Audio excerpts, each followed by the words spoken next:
नमस्कार माझ्या बालमित्र मैत्रिणींनो, कसे आहात? मजेत आहात ना?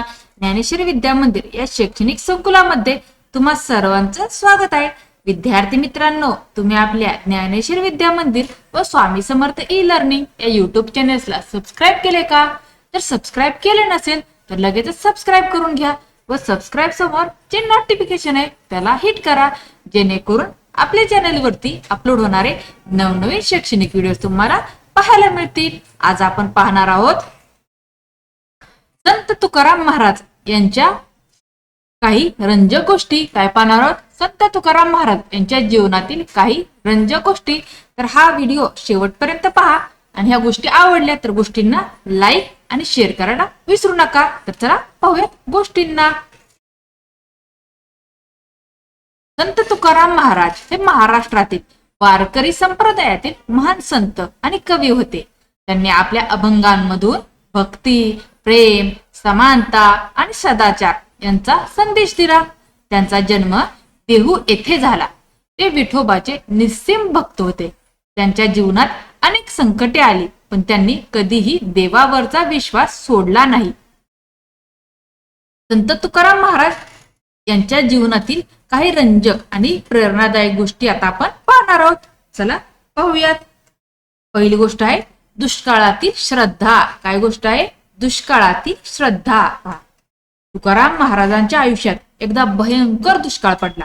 शेती नष्ट झाली, व्यापारात तोटा झाला, घरात अन्न नव्हते, कुटुंबावर मोठे संकट आले.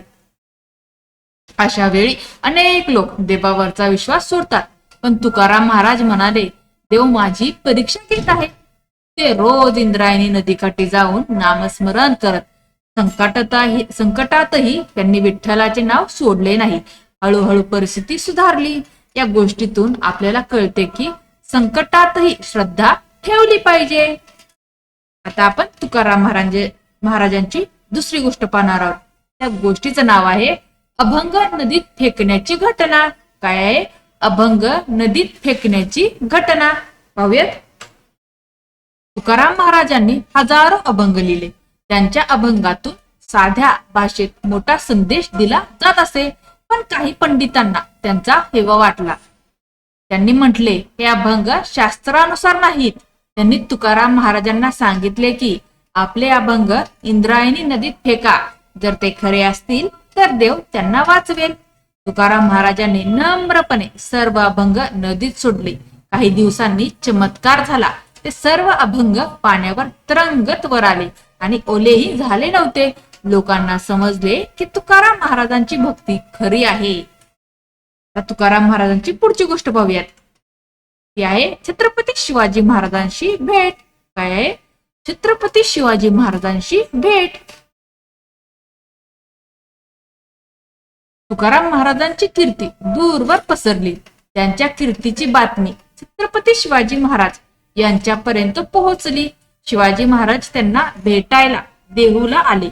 शिवाजी महाराजांनी त्यांना सोनं, नाणं आणि भेटवस्तू देऊ केल्या. पण तुकाराम महाराज म्हणाले, मला धन नको, मला विठ्ठलाचे नाम पुरेसे आहे. शिवाजी महाराज त्यांच्या साधेपणाने प्रभावित झाले. त्यांनी संतांचा आशीर्वाद घेतला. या भेटीतून आपल्याला दिसते की खरा संत धनाला महत्व देत नाही.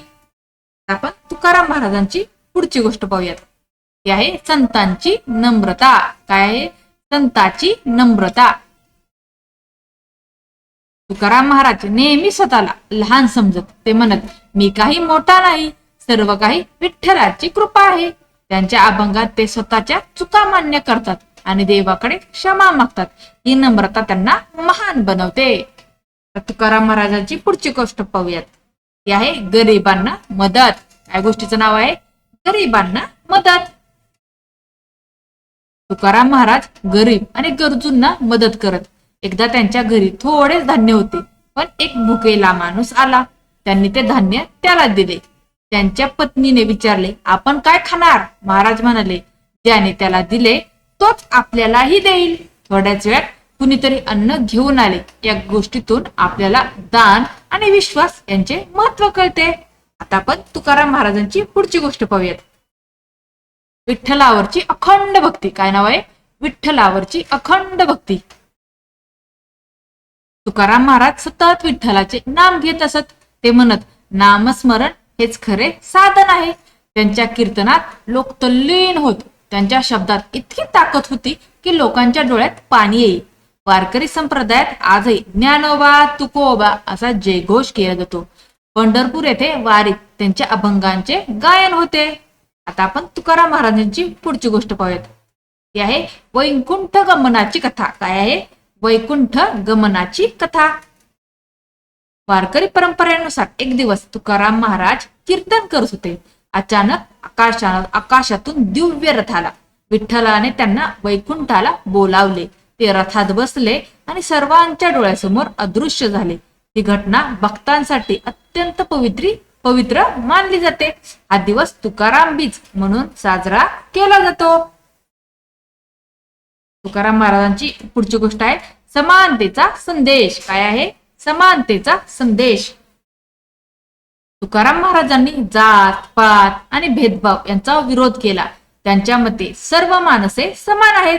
देव सर्वांच्या मनात आहे. त्यांनी समाजाला प्रेम आणि बंधुभाव शिकवला.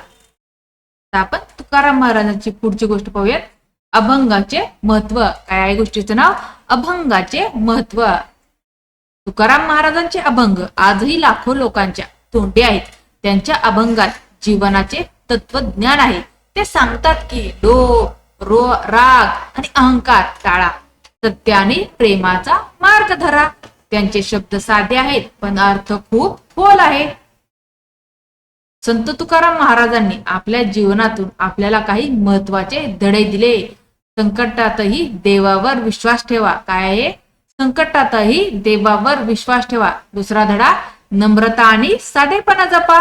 नम्रता आणि साधेपणा जपा. पुढचा धडा आहे गरिबांना मदत करा. गरिबांना मदत करा. चौथा धडा आहे सर्वांना समान माना. सर्वांना समान माना. पाचवा धडा आहे नामस्मरण करा.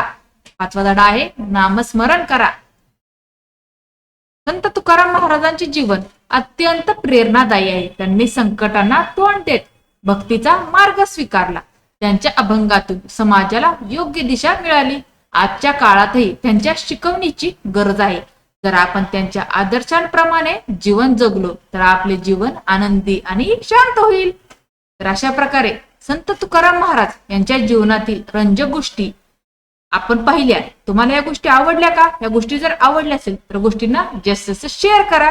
चॅनेलवर नवीन असेल चॅनलला सबस्क्राईब करा. धन्यवाद.